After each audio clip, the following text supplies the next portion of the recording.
On behalf of the people of our parish here, I'd like to extend our deepest sympathy to Valencia's family, especially to his wife of 52 years, Julia. His children, Violetta, Sherwin, Clinton, Catherine, Pamela, Sandra, and Nancy.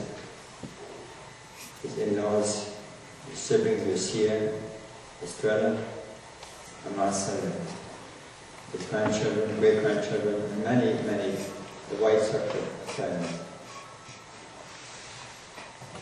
It is always difficult when someone who has lived a long, good life, it's always difficult to let go.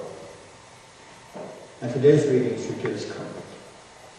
The first reading says, the souls of the just are in the hands of God. And that's the faith that brings us forward. That's the faith that keeps us going. And we believe that now he's in the hands of God, that he's at peace. The trouble is over. Then we had the Lord is my shepherd.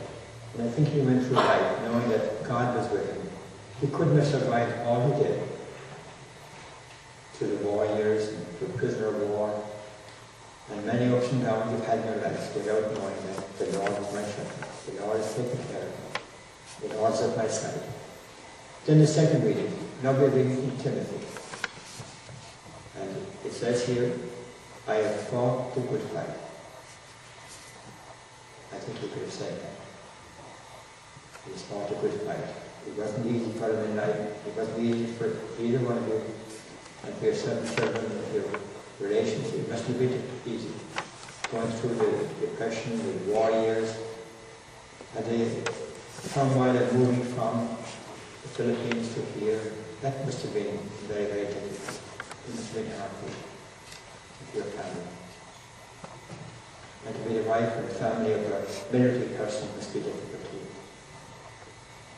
But he fought a good fight.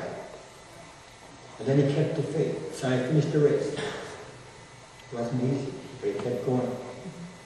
Easy to give up many times, I'm sure, in the course of his life. The young people now could learn, his children, the grandchildren could learn from that. But life isn't always easy. Life isn't there for those who are quick and fast. But life is there for those who are prepared to work at it day in, day out, year in, year out. Nothing happens without hard work and perseverance. And finally, it says in that second reading in Timothy, I kept it. And he kept it right to the very end. There was a sense, when you were talking to him, that he had a relationship, a deep relationship with God, that he had built up over the years.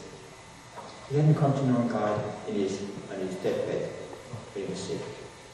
He was kind of a person who knew God all his life and put his trust in God.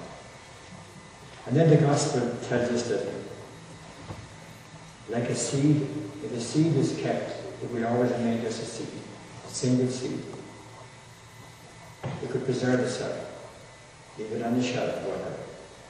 But if it is buried, if it dies and germinates in the earth, it produces fruit.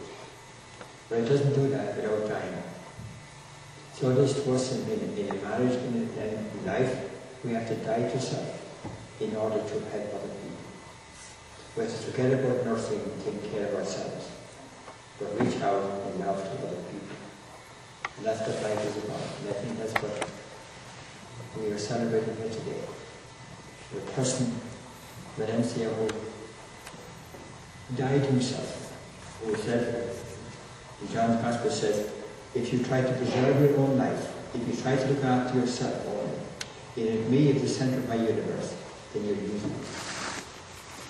But if you forget about yourself and search out to help other people, especially your family and friends, then you will indeed be blessed. Then you will be living life to the full. And I think that is what Valencia did in his life.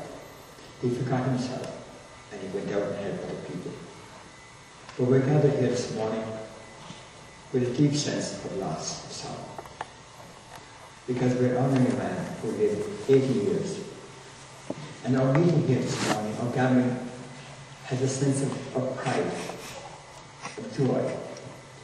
The purpose of this celebration here this morning is to pay tribute to a man whom you loved and cared for you over many, many years. But there's always a sense an awareness of sorrow and loss, and there's a void in your lives today. People cannot live and love and laugh together without their lives becoming entwined. And when one is taken away, a lifelong mate of 52 years, then others are left with a sense of incompleteness, a sense of loss. It would be strange indeed if this occasion was not tinged by a certain amount of grief, of sadness. But the sorrow we celebrate this morning is a different kind of sorrow. There are certain truths that soften it, and it always gives us a sense of gladness this morning.